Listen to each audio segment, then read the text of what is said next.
Durbin. Good morning, Senator. Great to see you. Good to be with you.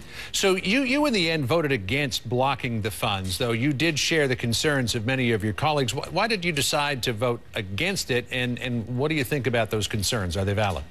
There were two provisions. One of them blocked the funds, and I could have voted for that because the president's plan has not been presented to us. There's no need to appropriate the money at this point until we have his plan for the future of Guantanamo. The second provision, though, the one that troubled me, said that we couldn't have any of these Guantanamo detainees brought to the United States to be held in a security facility. You can't try a person for a crime in the United States without holding them in a security facility.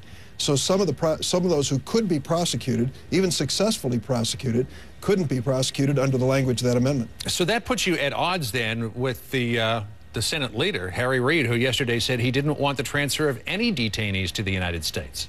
We have a different point of view. I happen to believe if they're brought here to be put on trial, they obviously need to be held in a secure facility during the course of the trial and perhaps incarcerated afterwards. Presently, today, we have 348 convicted terrorists in the prisons of the United States of America, and a large percentage of them are from overseas. They're being held safely and securely with no threat to the American people.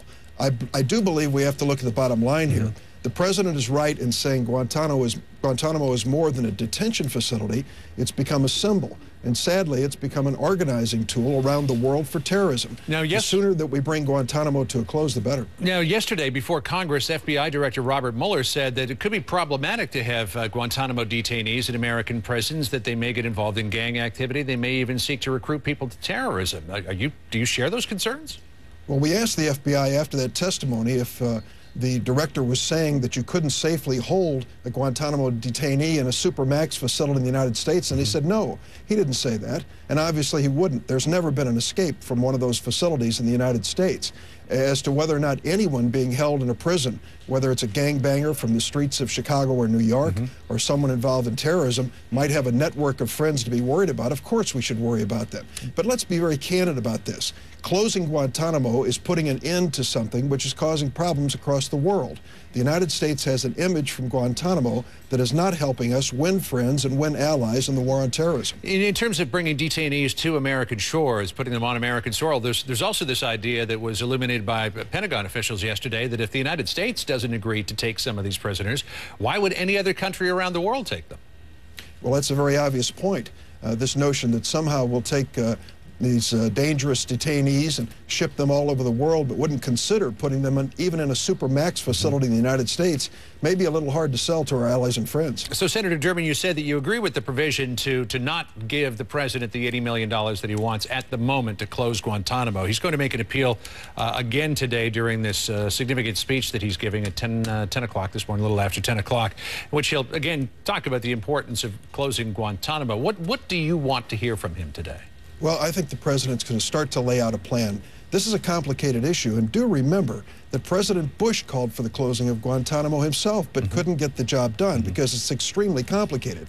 Let me just also add, I'm aware of one detainee who's been there for 7 years. A year ago, our government notified him that they had no charges against him. He could be released as soon as they found a country to send him to. But Senator, they've been unable to. He continues to be held. But, Senator, it looks like the president is not going to outline the plan that you're looking for today. So how long will you defer this money?